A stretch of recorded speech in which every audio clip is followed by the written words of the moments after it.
It started with something small, like these things usually do.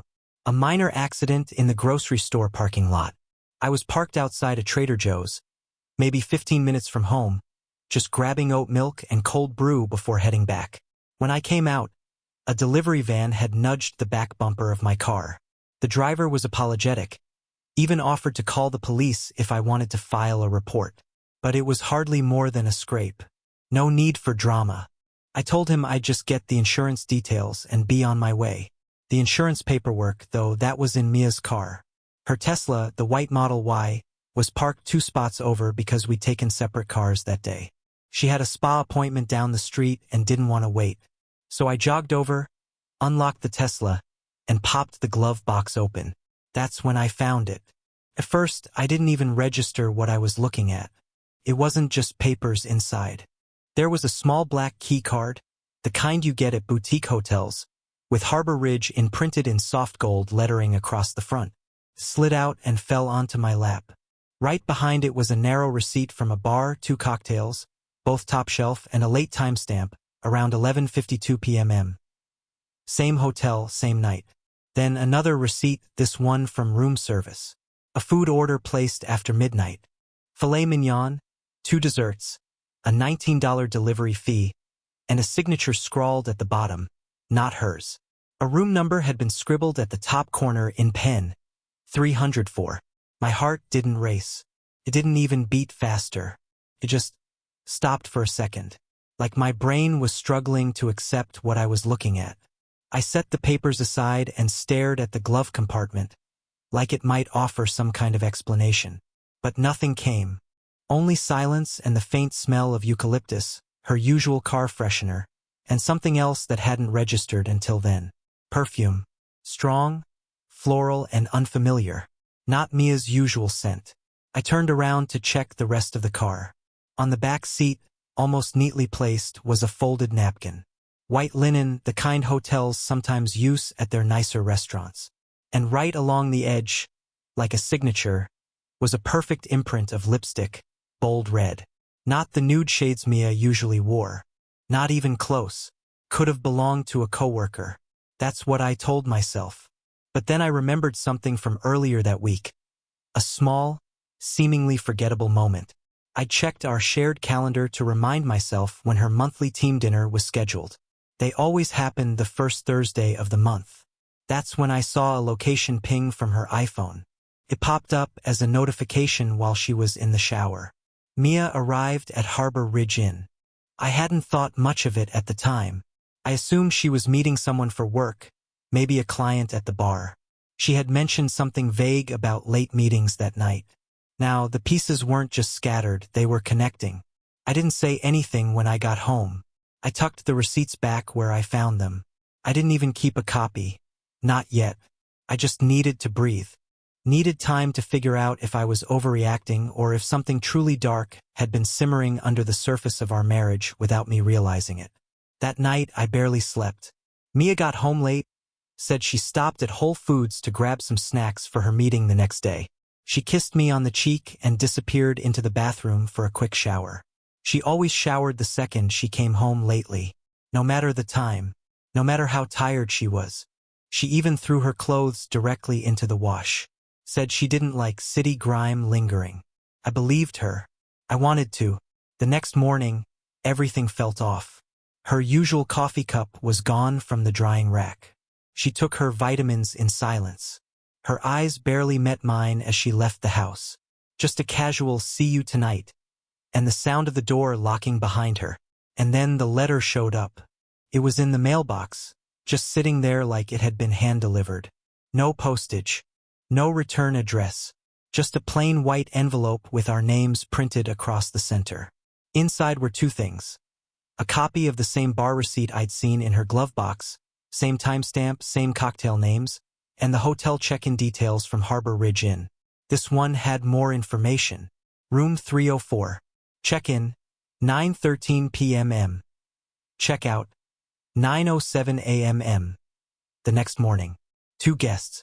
The total was highlighted in yellow, and a red circle had been drawn around the word, overnight. No note, no signature, just facts.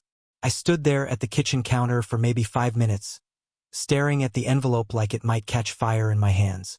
Then I tucked it into the junk drawer out of sight. I didn't want to confront her in anger. I didn't want to jump to conclusions. But more than anything, I didn't want to believe this was happening. That evening, I brought it up. Slowly, casually, like I was just trying to clear up a simple misunderstanding. "Hey," I said while she chopped onions for dinner. "I found a key card in your glove compartment. Harbor Ridge Inn?" She didn't even flinch. "Oh, that?" she said, laughing lightly. "Yeah, that's from a team event we had last month. Some networking mixer. It was a whole company thing. We had a group suite reserved for hanging out after the event." I let the silence stretch. "There was a room service receipt," I added carefully. "Looked like it was late. Midnight?" "Yeah." She nodded quickly, like she'd been waiting for the follow-up. "That was probably just a group order. We all threw in. Someone must have signed it under the wrong name." I tilted my head. "There were 2 cocktails on the bar tab." "Just 2. She blinked. "Well, yeah, the receipt probably just split part of the bill. You know how those systems work. It's not always accurate. I'll have admin look into it." The way she said it, calm, confident, almost annoyed at the inconvenience of having to explain herself, was almost enough to make me doubt myself.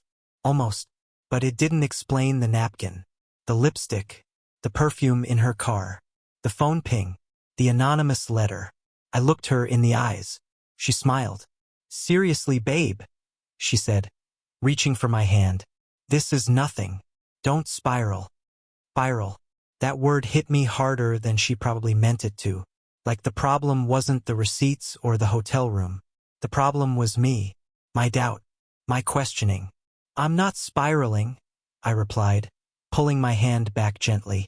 "I'm just trying to understand." She kissed me on the cheek again, just like the night before, and said, "You don't need to understand. It was just a work thing." And just like that, she went back to chopping onions. Eyes dry, steady hands, humming under her breath like she hadn't just rewritten reality in front of me. That was the moment I realized something had shifted. Not because of what she said, but because I believed her less than I ever had, and she didn't seem to care. Looking back, I wish I could say the hotel key was the beginning. But the truth? That moment in the parking lot, finding the receipts, was just the moment I stopped lying to myself. The signs had been there, not all at once, not flashing in neon or screaming for attention. They came like background noise, quiet, steady, easy to explain away. It started with late Thursdays. That's what we called them.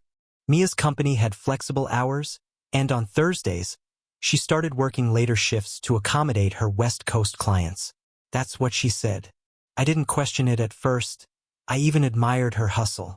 But what began as once a month turned into once a week. Then it was every Thursday. No exceptions. She'd leave dressed like she always had. Modest blouse, neat slacks, hair up in a clip. But she'd come home looking different. Not dramatically, just touched up. Like someone who'd changed somewhere along the way. A different blouse, tighter jeans, subtle shimmer on her collarbone. There was a glow to her cheeks that hadn't been there in the morning. A scent that didn't match the perfume on our dresser. It wasn't a bad smell. Just foreign. Like something you'd borrow from someone else. And it wasn't just her appearance. It was her behavior. She'd come in, give me a quick kiss, the kind you give a roommate, and head straight to the shower. I used to tease her about it. "What is it with you and nighttime showers lately?" She'd shrug. "Long day. I just feel gross after being in the city." She never used to do that. Not right when she got home. Not throwing her clothes straight into the washer before I could even hug her properly. Then there was her phone. We never snooped. That was our thing, we trusted each other. Her phone would be left on the table while we watched TV, or face up on the counter while she cooked. But sometime in the past few months, it flipped. Literally. She started keeping its screen down. Silent mode always. She tilted away if I walked by. She never opened notifications around me. Calls got screened even when it was late. I asked once, jokingly, "Am I being replaced by some mysterious texting service?" She laughed and said, "No, babe. Work's just been nuts." I turned off notifications. But the texts kept coming at weird hours. Weekends. After midnight, her phone would light up in the dark, and she'd shift in bed like she wanted to grab it but didn't want me to see. There was this one night I woke up around 2:30 a.m. I rolled over and saw her on the edge of the bed, phone in hand, screen lighting up her face. She looked worried or guilty. Couldn't tell. When I stirred, she immediately shut it off and pretended to be checking the time. "Couldn't sleep?" she mumbled, slipping back under the covers. That moment lodged itself in the back of my brain, and it didn't come loose. Then the receipts started showing up in our bank statements. Tiny red flags tucked inside ordinary purchases. Gas station charges in another county. Toll bridge fees for roads she never took. At first I thought they were business detours, client meetings, maybe even navigation errors. But the pattern made no sense. Charges from the far side of the state, places she had no reason to be on a Thursday afternoon. And then there was the gym membership. That's the one that really messed with my head. She signed up for an upscale gym, a private, boutique place near downtown. We got the charge on our joint credit card, $219 a month. No big deal. I even encouraged it. "You deserve to treat yourself," I'd said. "You've been stressed." But I never saw her go. Not once. She had no gym bag, no sneakers in the car, no workout gear in the laundry. And when I asked how her sessions were going, she'd change the subject, or say the classes were booked, or that she had a fitness app instead. One night, just to settle the noise in my head, I called the gym, told them I was thinking of joining, asked if they offered couples discounts. The receptionist was nice, overly nice, and asked if I meant to sign up with Mia. I said yes. She hesitated, then said, "I'm sorry, but I don't see any check-ins on her account yet. She hasn't activated the access card." My stomach turned. I hung up and sat in my car for 10 minutes, staring at the dashboard, trying to make sense of it. Why pay for a gym she didn't use? Why lie about something so easily checked? Because it wasn't about working out.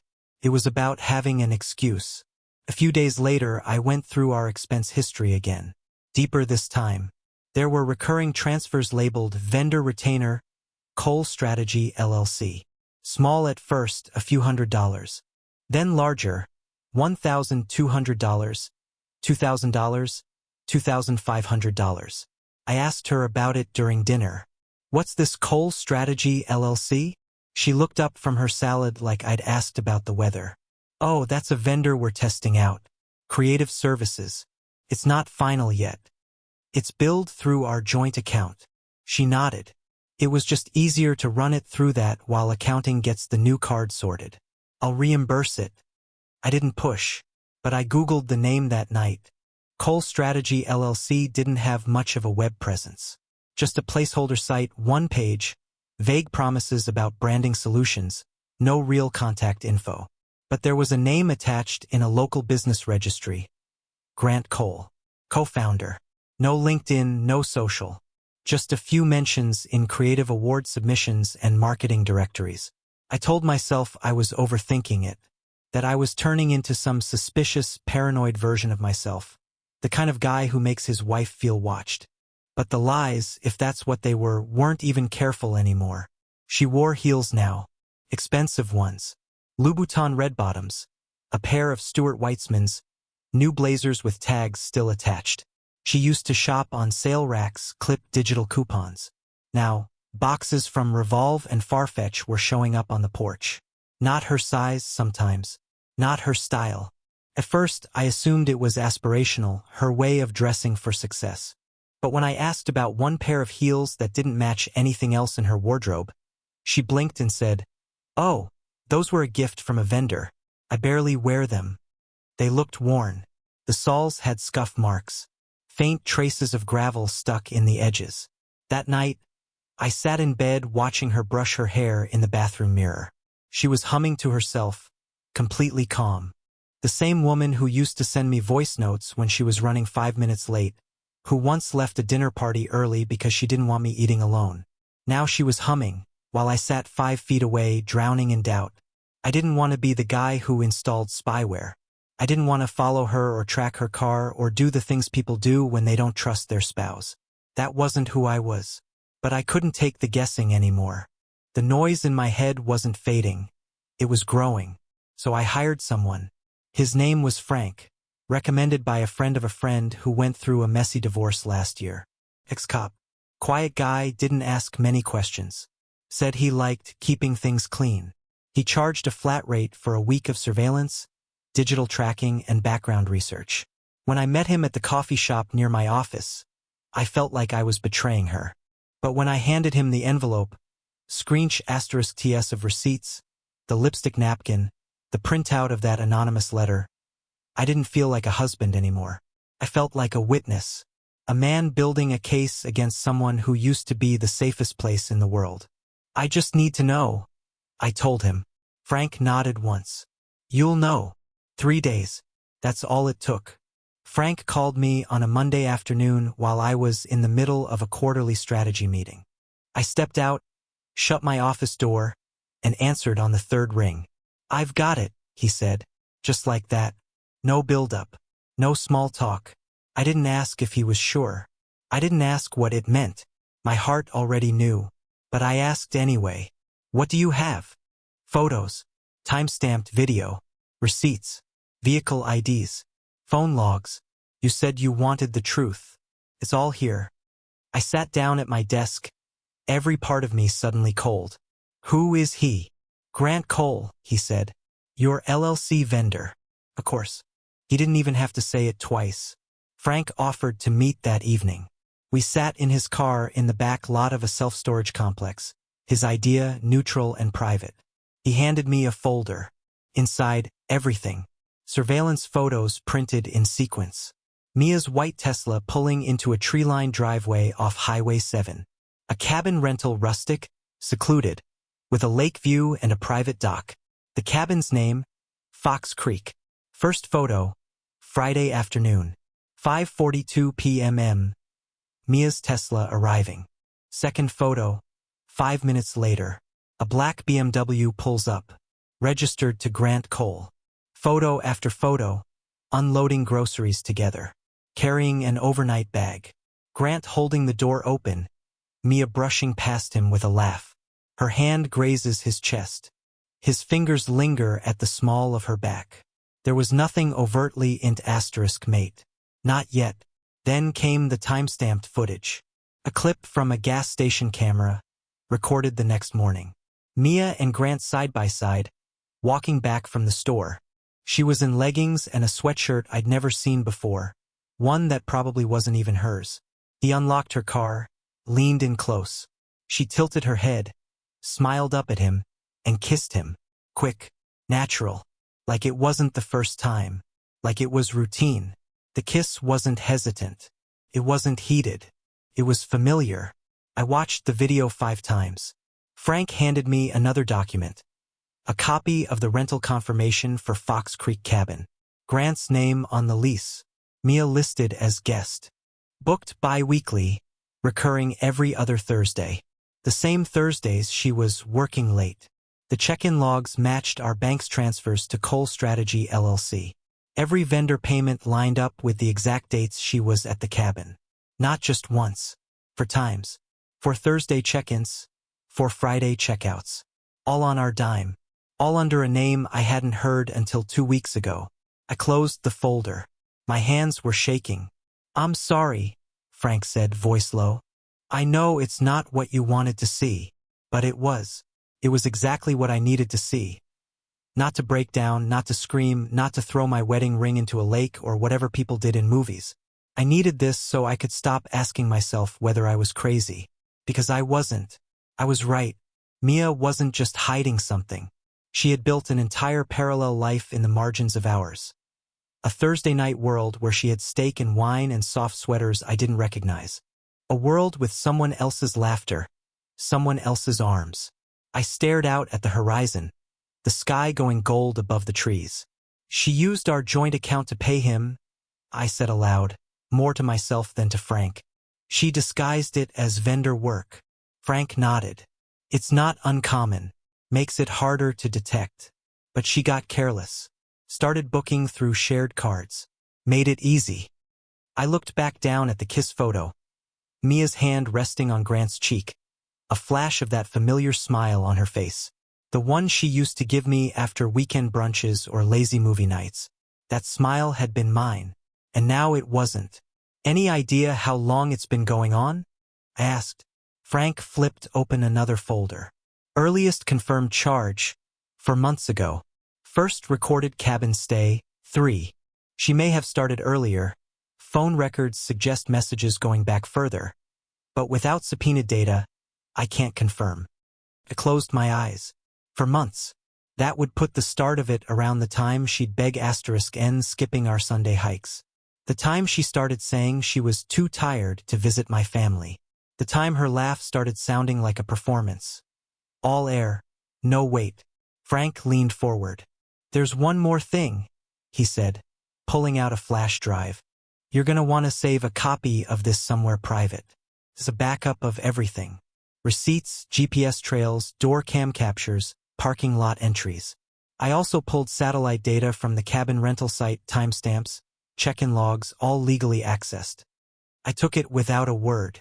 I can provide testimony, he added, if this goes to court. I nodded once. It might. We shook hands. I got in my car and drove home in silence.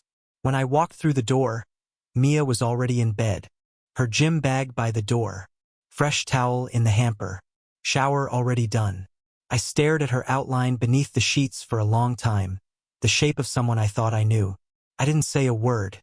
I didn't ask questions. I didn't tell her what I knew. I brushed my teeth. Got into bed. Faced the opposite direction. I stayed awake all night. The next morning, she left early, dressed in a new blazer. She blew me a kiss.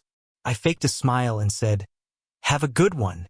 She replied, "You too, love you." And then she was gone. I waited until the door shut, then walked into the kitchen, poured myself a cup of coffee, and opened Frank's folder again. Every detail was in there. Grant's LinkedIn. His photo from a marketing panel last year. Mia was tagged in one of the attendee albums, standing 2 people away. That's probably where it started. There were *TS of Slack messages. Mia forwarding campaign documents to Grant's company, under the pretense of strategic insights. Attached were internal files with budget projections and performance dashboards. Data she wasn't supposed to share. This wasn't just an affair. This was a violation of trust at every level. Personal, financial, professional. A betrayal built not only on lies but on resources I had helped build. The business we co-founded. She had used its reputation to finance weekends with someone who was supposed to be a contractor. And she didn't even bother hiding the receipts. That Friday I called our lawyer. "Before we do anything," I said, "I need you to look at a few things." I dropped off a copy of the folder, the receipts, the cabin rentals, the video stills, the vendor payments. I didn't ask for a confrontation plan. I asked for something cleaner. "Start with the prenup," I told him. "Then check all our joint contracts. I want to know where the lines are and how many of them she crossed." He nodded and said, "Understood." By Saturday, our accountant had joined the loop. We launched a full forensic audit, every invoice, every line item involving Cole Strategy LLC. If she used our company funds to pay him for personal reasons, it wasn't just a moral failure. It was fraud. I still hadn't said a word to Mia. Not yet. On the outside, everything looked the same. We ate dinner. We watched TV. We sat on opposite ends of the couch scrolling our phones, pretending we were still 2 people in love instead of 2 strangers orbiting around a lie. But I was already making arrangements, already building my response, not out of revenge, not out of rage, but because I had no choice. I couldn't afford to collapse. I couldn't afford to play dumb. Not when she had already rewritten the rules of our marriage. Not when every Thursday night had been a performance, for me, for our clients, for the version of our life I thought was real. So I waited and planned. And when the next Thursday rolled around, I didn't go to work. I got in my car, and I drove toward Fox Creek Cabin with a manila envelope on the passenger seat.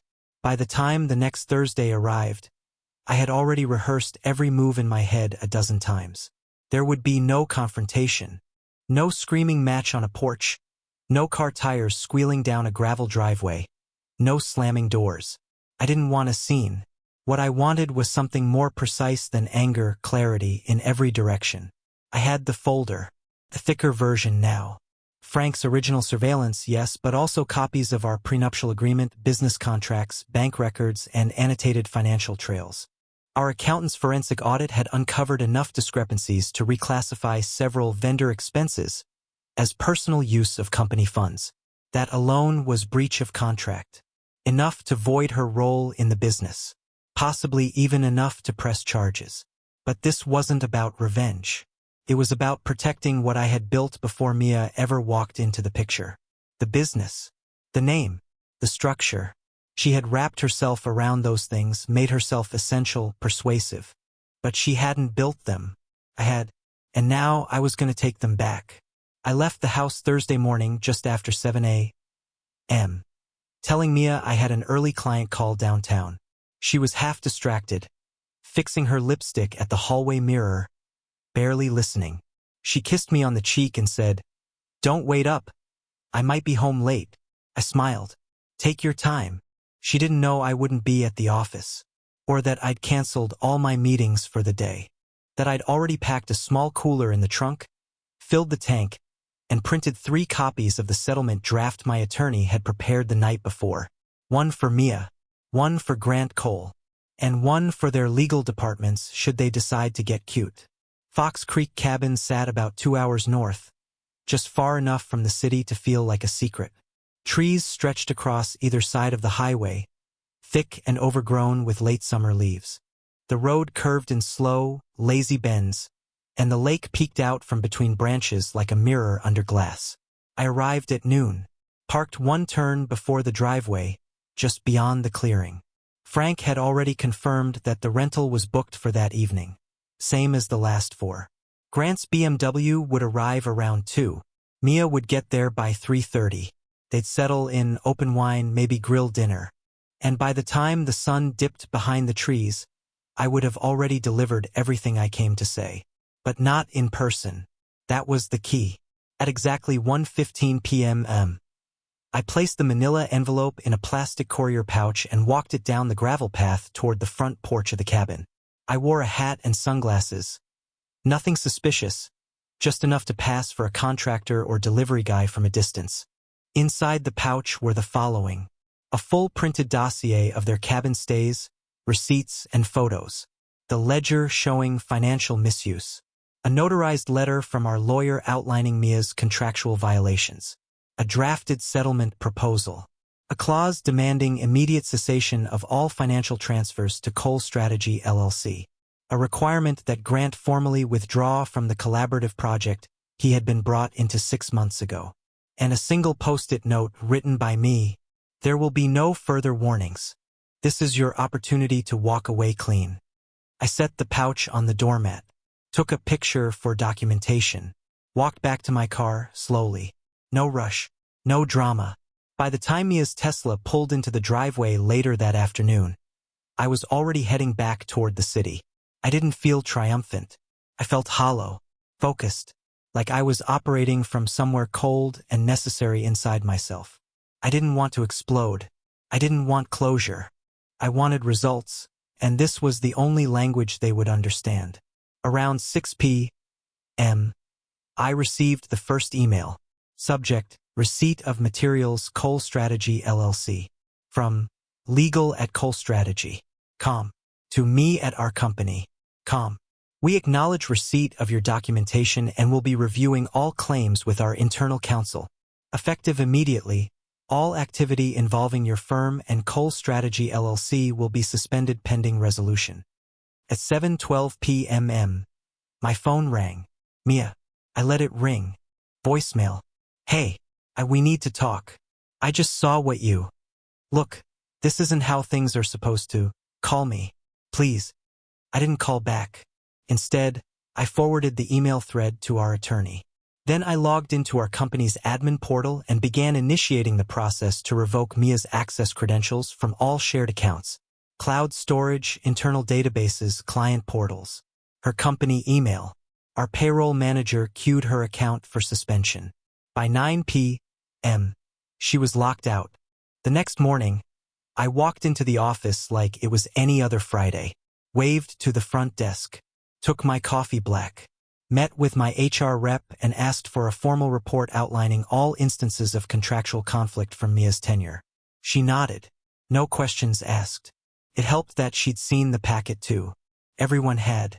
Our core partners were looped in, briefed, and signed off on the internal restructuring. Mia's access to discretionary spending accounts was flagged.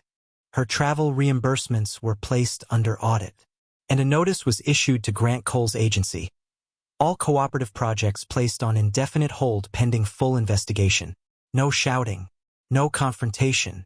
Just procedure. She called again that night. This time she left a message that cracked a little. Please stop treating me like a criminal. I didn't mean for it to get this far. Can we just talk face to face? I didn't answer, because what was there to say? Everything that needed to be said was inside that envelope. The evidence. The demand. The consequences. Her choices had already spoken. And the moment she stepped into that cabin with him again, after everything, she confirmed the one thing I needed to know. She wasn't sorry. Not then. Not until it cost her something. I received a call 2 days later from Grant's lawyer. They wanted to clarify the scope of damages. There won't be a lawsuit if we settle quietly, his voice said, smooth as glass. Grant's willing to walk away. We can structure this as a business misunderstanding. It wasn't a misunderstanding, I replied. It was fraud. But I'm open to resolution, if it includes a full return of misappropriated funds and permanent withdrawal from our client roster. There was a pause. Understood. I hung up. On Sunday, I changed the locks at home. She hadn't come back. I didn't expect her to. Monday morning, her lawyer emailed a counterproposal. I didn't read it. I forwarded it to mine with a simple note. Hold firm. No concessions. By midweek, our IT team had performed a data trace of Mia's logins. It confirmed everything. Unauthorized file sharing, client materials routed to Cole strategy servers, budget memos restructured to favor his agency. Each move methodical, each lie measurable. The kind of betrayal you don't trip into. The kind you plan. She still hadn't asked me why. She just kept saying, "Can we talk?" But I didn't want to talk. I wanted her out. Out of my company. Out of my home.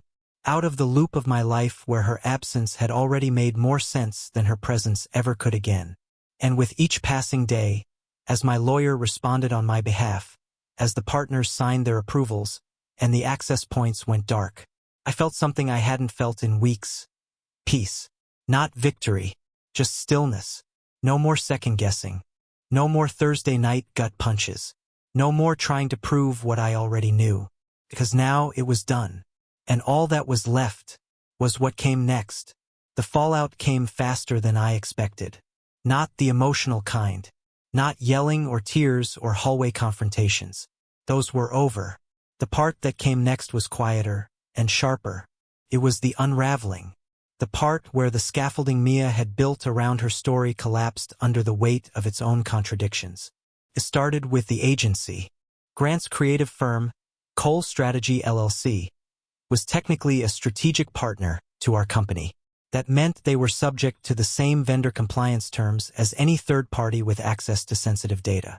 When my attorney sent the folder to their compliance department, it didn't take long for alarms to go off.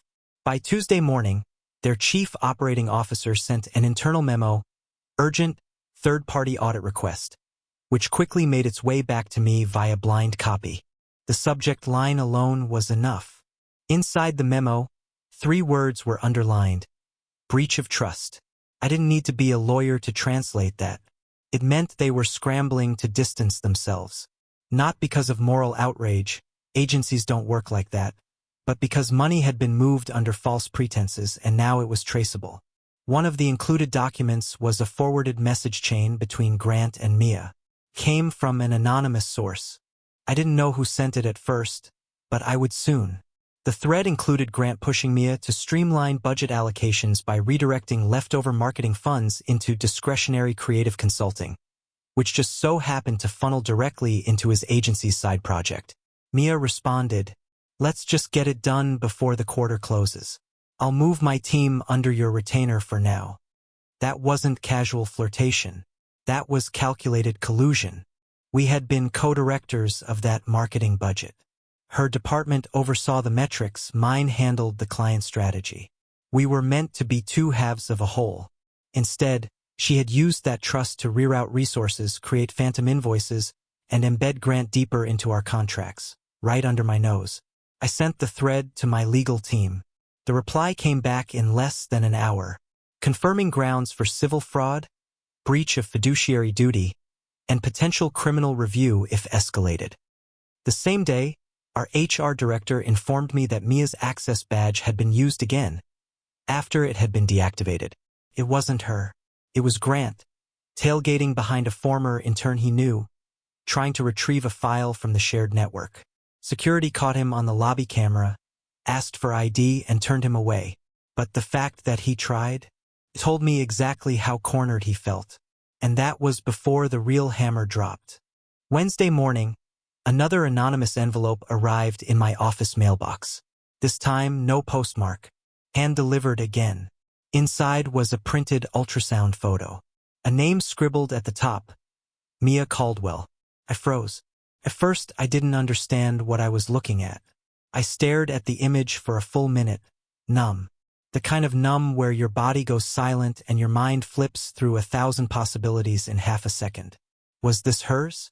Was this real? I turned it over. On the back was a sticky note. "She's telling him it's yours." No signature. No return address. I didn't react. Not outwardly. But inside, I felt something cave in. Not because I believed her, but because I knew she would try to use this. She already had. That night, she finally came home. It had been almost a week. She hadn't stayed at the house since the cabin. Just texts, voicemails, a few short calls my attorney intercepted. But now she was here, standing in the doorway of what used to be our kitchen, holding a manila folder and trying to look fragile. "I didn't know where else to go," she said quietly. I said nothing. She opened the folder and slid it across the counter toward me. I didn't touch it. "It's a confirmation. From the clinic. I'm pregnant." Still, I didn't speak. "I just thought you deserved to know," she added, tears forming, but not falling. I stared at her like she was a stranger, because that's what she was now. "I don't want anything from you," she said. "I'm not asking you to fix it. I just wanted to tell you in person." "You told Grant." Her face twitched, just slightly. I haven't yet. I wanted to be sure first." I nodded, then turned and walked out of the room. 15 minutes later, I came back with a sealed envelope. Inside, a prepaid lab appointment, a request for a paternity test, and a copy of the ultrasound she had left. I handed it to her and said, "Do this first." She opened her mouth to argue but stopped. "I'll go," she said finally. "I'll do it." 3 days later, the results came in. 0% probability of paternity. There it was. The final play, dead on arrival. After that, everything moved fast. Her employment was officially terminated, not just from our company, but from the board positions she had held as part of our business group. The clause in her contract that tied continued equity participation to ethical conduct? Gone. Her shares reverted back into the firm. Accounts frozen. Access revoked. She showed up one last time, not at the house, but at our lawyer's office, pleading for a settlement revision. She had nothing left to bargain with. No job, no title, no pregnancy, no leverage. The settlement went through as drafted, full retraction of funds, restitution to the company, non-disparagement in effect, no claim to future earnings. Grant resigned from his agency within 48 hours of his own compliance review. And the best part? The anonymous letter, the one that started it all? I finally learned where it came from. Grant's wife. Her name was Allison. She was the silent party in all this, the shadow on the other side of their affair. She had suspected something for months but hadn't had proof, until she checked the business receipts. Turns out, Grant had used their joint travel card to book the first cabin rental. Sloppy, arrogant, typical. She sent the bar receipt and check-in time to me, just enough to light the fuse. Then she sat back and watched it burn. She never reached out directly, never asked for thanks, just watched from a distance while both their facades fell apart. And honestly, I respected that, because she did what I wasn't ready to do yet. She ended it first. Grant's assistant leaked audio of strategy meetings, proof of their plan to funnel clients into fake consulting projects. Their lawyers tried hiding behind NDAs, but it backfired. The civil fraud case stuck. They settled quietly. Funds returned, Grant resigned, damages paid. Mia lost everything, her role, her credibility, and any connection to the business. No courtroom showdown. Just silence, signed papers, and an ending she couldn't rewrite. I sold the house, rebranded the business, and moved to a quiet coastal town. I kept only loyal partners. The past went into a folder, filed, not forgotten. I met Nora by chance, and over time, peace grew in slow, honest ways. I didn't chase closure or revenge.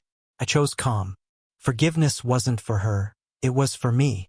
The story didn't end in fire. It ended in clarity, and in the freedom to start again on my terms.